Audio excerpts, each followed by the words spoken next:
Welcome back to my channel. If this is your first time here, I'm Teacher Daniela with VIPKID, and you can check me out at Teacher Daniela's Tips on Instagram as well as my Facebook page. All right, let's get started. Today, I'm going to be talking about feedback. Once you are teaching, you are going to be doing feedback for every student after every class. Otherwise, you don't get paid. So the best way to do the feedbacks is quickly, completely, and you will be happy about it. You will be relieved that it's done and over with, and you will be very impressed with how quickly you can turn out those feedbacks. What you're seeing here is my Chinese New Year background. I am using ManyCam. I talked about that in my other videos as well. ManyCam is a fantastic program that allows you to have these little pop-ups everywhere during class. You can pop them up there as rewards, you can pop them up there as props, you can enlarge things, you can shrink things, so it really comes in handy and it looks very nice, I think. In order to turn out those feedbacks quickly and professionally, I am going to switch over to my other screen on ManyCam.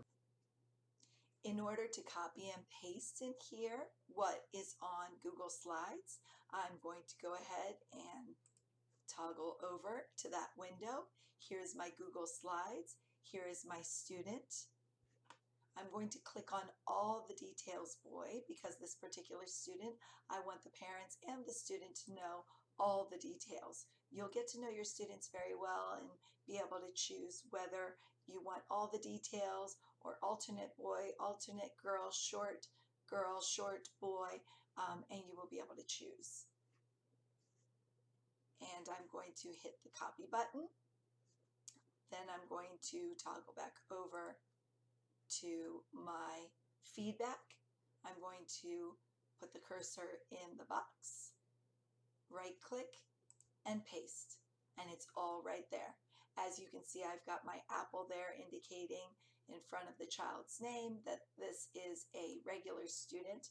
So I'm going to remove each one of those, and I'm going to read this very, very, very carefully to make sure that it is tailored specifically to my student. I'll leave all of the different skills that were covered, what he struggled with, what he has already mastered, but otherwise I like to put notes that I made, anecdotal notes that I made in my notes as I was doing the class with each student. So sometimes they show you something that's very precious to them, or they tell you a story, or you have a moment where they laugh and or you're singing and dancing with them, or whatever it is. So make sure you put something sweet in the feedback. Parents love to see that you've built that rapport with their child, and that connection is there and that bond is there. So then I'm going to scroll down to the next one. It says your tips for the next teacher. Here I put in tips for the next teacher as well as what he or she was able to do well today, what he or she struggled with today. I also put in there what reward I used so that nobody is duplicating rewards and the student isn't getting bored with the secondary reward system. I typically use SlideKick for just about all my rewards. I went digital very quickly, not wanting to purchase tons of things to physically show the children. So that was my personal preference. You do as you want to and what makes you comfortable and what resources you already have, or if you're that person who wants to go out and buy everything, the dollar store will become your best friend. Then scroll down further on the feedback and you'll see student placement accuracy. Please be honest in what the child was able to do or not able to do. The choices you have in the middle, it says lesson was appropriate for the student. That is fine if it was in fact appropriate for the student. If it was not, above that it says lesson was easy for the student. If it was just a little easy, I click that box or that circle. Then if it was really hard, or I'm sorry, really easy, if it was really easy, really, really easy for the child and just not challenging whatsoever, click the lesson was extremely easy for the student. Again, giving the full disclosure of what the child was able to do, not able to do. Then below the appropriate selection, it says lesson was difficult for the student. So conversely of if it was too easy, now if it was difficult for the student, it was a little too hard for them to follow, click that one. If it was extremely difficult, they just weren't able to read what they were supposed to read, the comprehension wasn't there, the phonics wasn't there, the math wasn't there, whatever it was that was extremely difficult, make sure that you click there, and then the next part says option, and you want to click that box. It says I suggest adjustment to the current student placement. Then below that it says academic performance, and it breaks it down into groups. Now, every feedback is not going to look like this. It depends what the lesson was. Some feedbacks are longer, some are shorter, some have different choices. So it all depends. Whatever feedback comes up when you click on your student's feedback link, that's exactly what you have to fill out. So on this particular one, which is most of the MC or NMC lessons, we have speaking and listening, and then your choices are struggling, not bad, good, great, excellent. So the last one is excellent. If your child was truly, or your student was truly excellent at this skill, then click on that. But if not, please don't be afraid to click great. It's really important to have an accurate read there because that's exactly what the LPs are looking at and the parents are looking at to see what the teacher sees with the student in the classroom. Social studies and science is the next one, and again, struggling, not bad, good, great, excellent. Then reading and writing, same thing. Math, same thing. Feedback on slides, you can give anywhere from 1 to 5 stars. Make sure that you are pacing yourself, and every 5 minutes you are giving them a star, and hopefully having those couple of seconds to give a secondary reward as well. As I said, I use SlideKick a lot because it's a lot easier, especially with ManyCam, to put it on one of the windows and click over. For example, if, well, I can't do it right this moment because I'm using the window that I would normally use for rewards. Okay, I'm going to include that next. Then below, you're going to see suggestions to student through VIPKID, and it says in parentheses, only seen by the student's learning partner. So the parents don't see this, but this way the learning partner, and as I told you in another video, the learning partner is the liaison to connect the students and their parents to us as the teachers.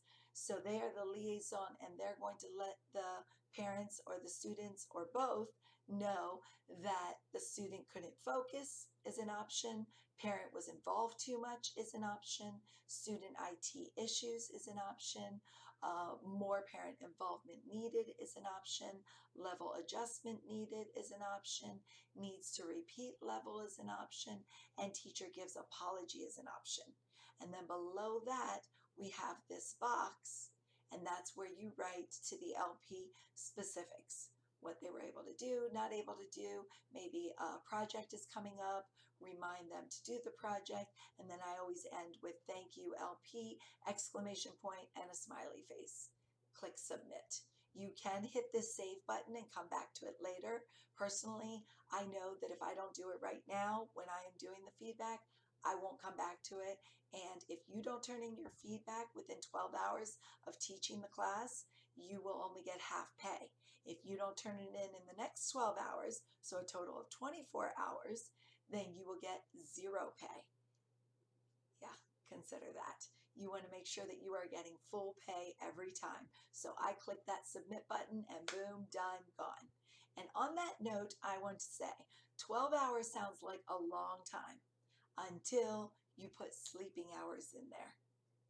It's amazing how quickly those 12 hours go, and then you go, oh no, and I have gotten docked for my feedback because of putting it in 12 hours later, and instead of getting paid $10 an hour now, or I'm sorry, $10 a half hour now, or $12 half hour, I only got the $6 or the $5. And it adds up, guys. You're doing the work. Might as well get paid for it. So putting the feedback timely, and that's it. Both the Google Slides Planner, which is what I'm using for the feedback now, and also Google Slides Slide Kick, which is for rewards and props, are things that you need to be approved by on the Facebook page for Google Slides.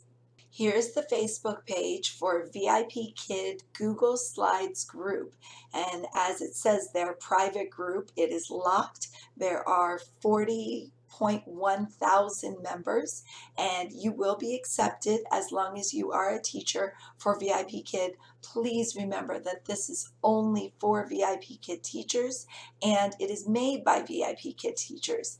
And then once you go on this page, you'll be able to see how to get both the feedback planner as well as the Google Slides for props, rewards, and other things.